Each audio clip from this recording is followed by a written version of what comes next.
The girl who shared her lunch and got a big surprise. In a lively little town called Harmony Hill, where the birds sang like they knew every child by name, and the sun seemed to shine just a little brighter over the school playground, lived a girl named Tommy. Tommy was 8 years old, with 2 neat puffs in her hair and a smile that could make even the grumpiest neighbor wave back. Every day she packed her school lunch with care, always something colorful, tasty, and a little surprise from her mom, a sticker, a joke, or sometimes a folded note that said, "You're braver than you think." Tommy loved lunchtime, not just for the food, but for the giggles and gossip with her friends, Uche, Miriam, and Kofi under the big mango tree at the far end of the schoolyard. But one Tuesday, something different happened. As Tommy opened her lunchbox, a neat stack of jollof rice, fried plantain, and grilled chicken with a chilled Zobo drink, she noticed a new boy sitting alone on a bench, his stomach growling loud enough for a nearby squirrel to raise its brow. His name was Ife. He had just moved from another town and didn't know anyone yet. His eyes were fixed on the floor, and his uniform looked a little too big, like it had belonged to someone else before him. Tommy glanced at her lunch, then at Ife, then at her lunch again. "Go on," Mariam whispered, nudging her. Without another word, Tommy closed her lunchbox, stood up, and walked over to Ife. "Hi, I'm Connie. Want to share lunch with me?" Ife looked up, surprised. "Are you sure?"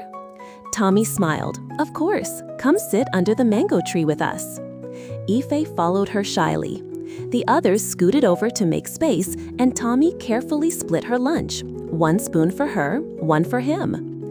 The food disappeared quickly, along with Ife's nervousness. From that day on, Ife became one of them. But here's where the surprise comes in.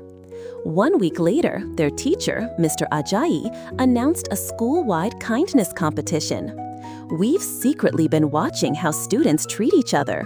One child has shown remarkable kindness, and today we announce the winner.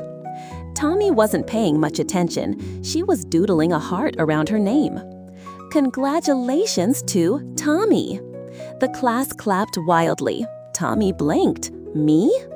Mr. Ajayi smiled. "Yes, Tommy, for welcoming Ife and sharing your lunch with him when he had none. Your kindness reminded us all that even small acts can have big ripples." He handed her a certificate, a brand new storybook, and a gift card for her favorite bookstore. Ife leaned over and whispered, "Thank you, Tommy. That lunch was more than food. It made me feel like I belonged." Tommy beamed. That's the best surprise of all. From that day on, the other children started looking for kindness too, sharing pencils, saving seats, helping clean up spills. Harmony Hill School became even brighter, not just with sunshine, but with the warmth of friendship. And every now and then, under the mango tree, you'd find Tommy with her friends, and always an extra spoon, just in case someone new came along. Moral of the story: a little act of kindness, like sharing your lunch, can make someone feel seen, valued, and loved, and it might just come back to you in the most surprising way.